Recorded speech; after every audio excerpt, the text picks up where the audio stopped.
इससे बड़ा हादसा आखिर और क्या हो सकता है जब आपकी फ्रेंड की डेथ हो जाए, और वो भी ऐसी हालत में जब वो आपकी तरफ देखकर आपसे हेल्प की भीख मांग रहा हो और आपको ये लगे कि वो आपके साथ मजाक कर रहा है। ऐसी एक बड़े हादसे में विकास की मौत हो गई थी। ये कहानी उन 4 दोस्तों की है जो कि ऊटी घूमने के लिए गए थे। विकास, जिसकी लाश तालाब के किनारे में 24 घंटे के बाद पुलिस वालों को बरामद मिली थी।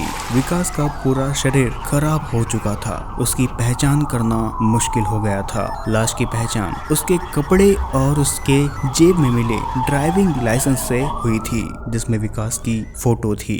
लाश के मिलते ही अगले दिन विकास का फ्यूनरल था, जिसमें शामिल उसके तीनों दोस्त वहां मौजूद थे। अमित, अक्षय और राघव तीनों भी काफी दुख के साथ अपने दोस्त विकास की मौत का श्लोक मना रहे थे, जो कि विकास के साथ ऊटी गए थे। विकास की मौत की सच्चाई अमित, अक्षय और राघव को काफी अच्छी तरीके से पता थी। विकास की कब्र में मिट्टी डालते हुए अचानक अमित को कुछ अजीब सा एहसास होता है और वो तुरंत ही वहां से भागते हुए सिमेट्री एरिया से दौड़कर बाहर चला जाता है। अमित के पीछे पीछे उसके दोनों दोस्त अक्षय और राघव भी चले जाते हैं और अमित से अक्षय और राघव ये पूछते हैं कि आखिर क्यों वे फ्यूनरल के बीच से भागते हुए बाहर आ गया। तब अमित अक्षय और राघव को ये बताता है कि उसने विकास की आत्मा को ठीक उसके कब्र के पास खड़े हुए देखा है। अक्षय और राघव को ये लगा कि शायद विकास की मौत की वजह से अमित को ये सदमा बैठ चुका है, जिसके कारण विकास उसे नजर आ रहा था,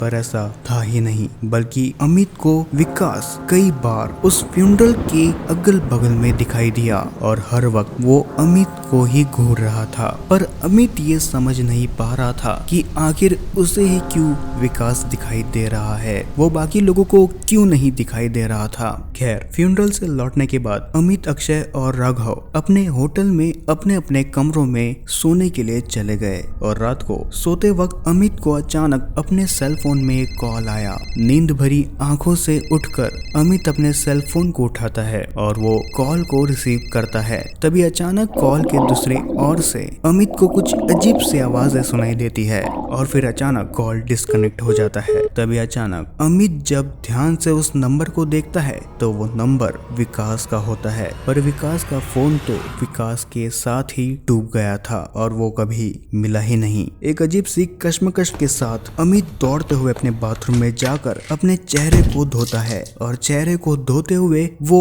अपने बाथरूम में लगे मिरर को देखता है। बाथरूम में लगे मिरर को देखने के साथ ही साथ उसे एक अजीब सी परछाई अपने पीछे खड़े हुए नजर आती है, जो कि कई हद तक का अमित को विकास की तरह लग रही थी। और इस बीच अमित ने जैसे ही पलटकर अपने पीछे देखा तब उसे वहां पर कोई भी नजर नहीं आया, पर फिर तभी अचानक अमित को अपने बाथरूम में एक आवाज सुनाई दी। वो आवाज गला साफ करने की थी। ऐसी आवाज तो सिर्फ विकास ही करता था जब वो अपना गला साफ किया करता था। इस बात को सोचते हुए अमित तुरंत ही अपने कमरे से भागते हुए अक्षय और राघव के कमरे की ओर बढ़ने लगता है। उन दोनों के रूम के दरवाजे को खटखटाते हुए अमित चिल्ला रहा था कि तभी अचानक अक्षय और राघव दोनों ही अपने रूम का दरवाजा खोल देते हैं। दरवाजा खुलने के बाद अमित अक्षय और राघव को अपने साथ हुए बुरे हादसे के बारे में बताता है, जो कि बस कुछ देर पहले ही अमित के साथ घटा था। तभी अमित की सुनी बात को अक्षय और राघव दोनों ने सुना। दोनों नशे में थे और उन्होंने ये कह दिया, अरे ऐसा कुछ भी नहीं होता है, तेरा ये सब वहम है, और अभी कुछ देर पहले ही तो हमने विकास को दफना के आया है वहाँ पे। तू कैसी बात कर रहा है, वो कैसे आ सकता है तेरे बाथरूम में? हाँ यार, तू सच बोल रहा है, मेरी बात मान, तू अपने कमरे में जाके सो जा, तू चिंता फिक्र कुछ भी मत कर, ठीक है भाई? पर मैं ऐसे कैसे अपने कमरे में सो सकता हूँ? मुझे डर लग रहा है। तुम दोनों प्लीज मेरी मदद करो।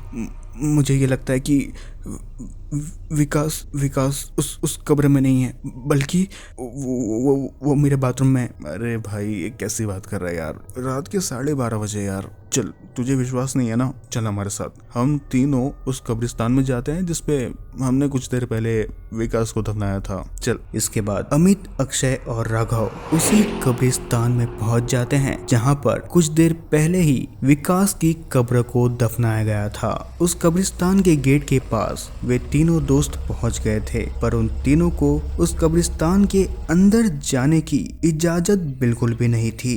यार अक्षय, राघव, मुझे नहीं लगता कि ये गार्ड हमको अंदर जाने देगा। हमें यहाँ पर नहीं आना चाहिए।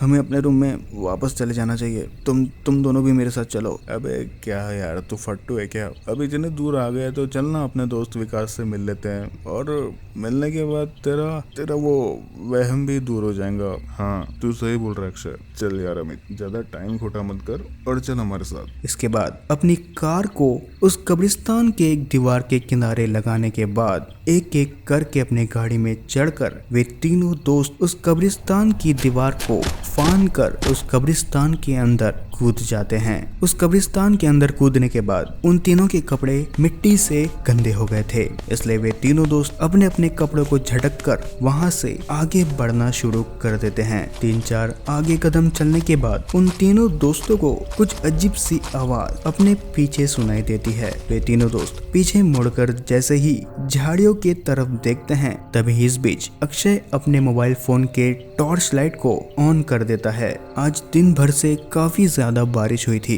इसके कारण मिट्टी बहुत ही ज्यादा गीली हो गई थी, जिसके वजह से उन तीनों को चलने में काफी मुश्किल हो रही थी। उस घने अंधेरे में उन तीनों दोस्तों को सिर्फ और सिर्फ कुत्ते और बिल्ली की रोने की आवाज सुनाई दे रही थी। कुछ उल्लू भी थे जो कि उस अंधेरे में अपनी आंखों से उन तीनों दोस्तों को घूर रहे थे। तभी आगे चलते हुए अमित, अक्षय और राघव तीनों अचानक बीच रास्ते में ही रुक जाते हैं। उन्हें ऐसा एहसास होता है कि कोई उनका पीछा कर रहा है। वे तीनों दोस्त पीछे मुड़कर देखते हैं कि तभी अचानक उन तीनों दोस्तों को एक अजीब सी आवाज उस कब्रिस्तान में गूंजते हुए सुनाई देती है। इस वक्त अमित, अक्षय और राघव के अलावा चौथा कौन था जिसकी उन्होंने आवाज सुनी थी? तभी वे तीनों दोस्त वापस पीछे मुड़कर आगे बढ़ने के लिए तैयार हो जाते हैं। तभी अचानक उन तीनों दोस्तों को एक आवाज सुनाई दी। इतनी रात गए तुम तीनों यहाँ क्या कर रहे हो? अमित, अक्षय और राघव के सामने करीब 25 से 28 साल का एक नौजवान लड़का चौकीदार के कपड़े पहनकर उस कब्रिस्तान में खड़ा हुआ था। तभी अक्षय ने ये कहा, हम यहाँ पर भूत से मिलने आए, इस कब्रिस्तान की दीवार को फान कर। और कुछ? इतना सुनकर उस चौकीदार ने उन तीनों दोस्तों को कहा, वाह, तो आप तीनों का काम तो बहुत आसान हो गया है, तो आप लोग मुझसे मिल लीजिए। हाय, मेरा नाम रितेश तिवारी है। आप तीनों दोस्तों से मिलकर मुझे बहुत खुशी हुई। मैं इस दुनिया में तो जीवित नहीं हूँ, मेरी मौत का कारण मेरी गर्लफ्रेंड है, जिसके वजह से मैंने करीब 1 साल पहले आत्महत्या कर ली थी। उसके बाद मुझे मेरे परिवार और मेरे दोस्तों ने इस कब्रिस्तान में दफना दिया और उस समय के बाद फिर मैं यहाँ पर आने वाले लोगों का इंतजार करता हूँ जो कि मुझसे बात कर सके। और मैं दिल से कह रहा हूँ कि मुझे आप तीनों को देखकर बहुत खुशी हुई। तभी राघव ने ये कहा, ओह, तो आप रितेश तिवारी है और आप मर चुके हैं? हाय, मेरा नाम राघव है और मेरी भी मौत अभी बस कुछ देर पहले ही हार्ट अटैक से हो गई है। ये मेरा दोस्त अक्षय है, इसकी भी मौत बस मेरे साथ ही हुई थी। हम दोनों साथ में बैठ के दारू पी रहे थे और तभी अचानक हम दोनों की मौत हो गई हार्ट अटैक से। ये हमारा तीसरा दोस्त है, इसका नाम अमित है। इसकी भी बस कुछ देर पहले ही मौत हो गई है। उसी के बाथरूम में किसी ने उसका गला पकड़ लिया था, घुटन के कारण इसकी भी मौत हो गई। अच्छा, तो आपने अपना नाम क्या बताया था? रितेश। हाँ, आपका नाम रितेश है ना? तो आपकी भी कब्र इसी ही कब्रिस्तान में होगी ना? हाँ, मेरी कब्र इसी कब्रिस्तान में। चलो मैं दिखाता हूँ मेरी कब्र। तभी अमित, अक्षय और राघव तीनों रितेश के पीछे चलते हुए एक कब्र के पास में पहुँच गए। उस कब्र के पास में लगे पत्थर में रितेश तिवारी का नाम लिखा हुआ था। जन्म 1991 से मृत्यु 2023। ये देखते ही अमित, अक्षय और राघव के मानो होश ही उड़ गए थे। उन्हें कुछ समझ ही नहीं आ रहा था। उन तीनों के हाथ पैर मानो जम से गए थे, पर इन तीनों को वैसे भी भूत प्रेत आत्माओं में विश्वास नहीं था। तभी अचानक रितेश उस कब्र में बैठ गया और साथ ही अमित, अक्षय और राघव को भी उस कब्र में बैठने को रितेश ने कहा। आप तीनों भी इस कब्र में बैठ जाओ और थोड़ा रेस्ट कर लो। इस कब्रिस्तान में घूमते घूमते तुम तीनों भी थक गए होगे ना, चलो बैठ जाओ। रितेश की बात मानते हुए अमित, अक्षय और राघव उस कब्र में बैठ गए रितेश के साथ। बैठने के साथ ही साथ उन तीनों दोस्तों ने उस कब्र के अंदर से कुछ आवाज को सुना, आवाज जो कि कुछ खटखटाने की थी। वे तीनों तभी अचानक झटके से खड़े हो गए और वो आवाज बंद हो गई। तभी राघव ने रितेश को कहा, क्यों बे साले, हम तीनों को तू खुद भूत बता रहा है? हाँ, तेरी इन बातों को सुनने के बाद हम डरने नहीं वाले, समझा? राघव रितेश को इतना कह ही रहा था कि तभी अचानक सामने से एक महिला आई। वो महिला रितेश को आकर ये पूछने लगी, जी मेरा नाम सोनाली है, मैं अपने पति अभिमन्यु की कब्र को ढूंढ रही हूँ। क्या आप मुझे बता सकते हैं उनकी कब्र कहाँ है? तभी रितेश ने उस महिला को ये कहा, हाँ मैडम, आप यहाँ से बिल्कुल स्ट्रेट जाइए, वहाँ से आपको एक लेफ्ट मिलेगा। वहाँ पे एक कब्र है जिसमें अभिमन्यु कश्यप नाम का पत्थर लगा हुआ है, राइट? हाँ, मेरे पति का नाम अभिमन्यु कश्यप ही है। और मैडम, उनकी डेथ शायद हार्ट अटैक से हुई थी ना? हाँ, आपने सही कहा। जी हाँ मैडम, आप सीधा जाइए और वहाँ से राइट मोड़ चाहिए, वहाँ पे आपको उनकी कब्र मिल जाएंगी। इतना कहते ही वो महिला वहाँ से चली गई। तभी अक्षय ने रितेश को ये कहा, अच्छा, तो तुम उस महिला को उसकी पति की कब्र के बारे में बता रहे थे, तो हमें ये बताओ कि हमारे दोस्त विकास की कब्र कहाँ है? तुम्हें ये तो पता ही होगा ना? हाँ मुझे ये पता है, बस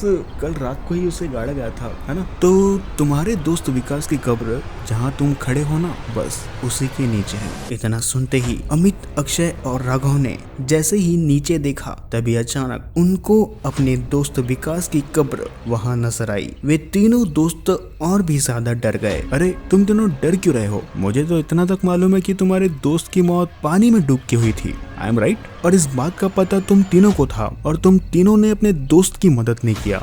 तुम तीनों को अपने किए की सजा जरूर मिलेंगी, समझे? इतना सुनते ही अमित, अक्षय और राघव तीनों दोस्तों का चेहरा पीला पड़ गया और वे तीनों दोस्त वहाँ से भागने लगे। रात का सन्नाटा अब सन्नाटा बिल्कुल भी नहीं था। जो झिंगुर और जंगली जानवर की आवाज और अजीब सी आवाजों को वे तीनों दोस्त सुन रहे थे, वे सारी आवाजें आना अब बंद हो गई थी। विकास की कब्र तक पहुंचने से पहले उन तीनों दोस्तों को जो आवाजें सुनाई दे रही थी, वो आवाजें उन कब्र में लेटे हुए लोगों के जिंदगी के कुछ आखिरी लम्हों की आवाज थी। और उन आवाजों को बिल्कुल साफ तरीके से अमित, अक्षय और राघव सुन भी पा रहे थे। भागते भागते अमित, अक्षय और राघव भूत भूत कह के काफी तेजी के साथ भाग रहे थे, पर ठीक उनके पीछे रितेश चिल्लाते हुए कह रहा था, अरे यार, मैं भूत नहीं हूँ, मैं तो यहाँ का चौकीदार हूँ। मैं तो तुम तीनों को डरा रहा था, पर मुझे क्या पता था कि मैं ही खुद डर जाऊंगा।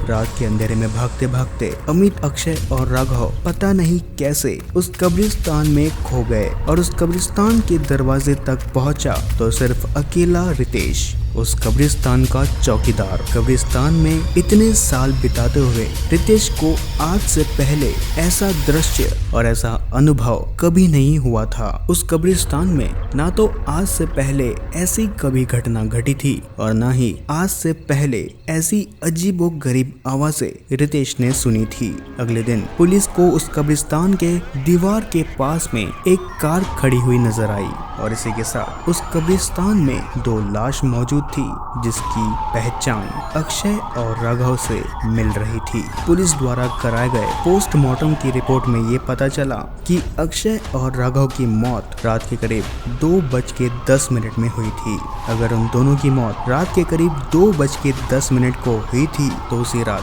करीब 1:37 में अमित की भी मौत उसके बाथरूम में हुई थी। अक्षय और राघव की मौत तो हार्ट अटैक से हुई थी, पर अमित की मौत बाथरूम में गला घुटने की वजह से हुई थी। अगर अमित, अक्षय और राघव की मौत का खेल उसी रात 2:10 के दायरे में खत्म हो गया था तो फिर रितेश आखिर किसके साथ मजाक कर रहा था? वो कौन थे जो कि रितेश के साथ उस कब्रिस्तान में भटक रहे थे?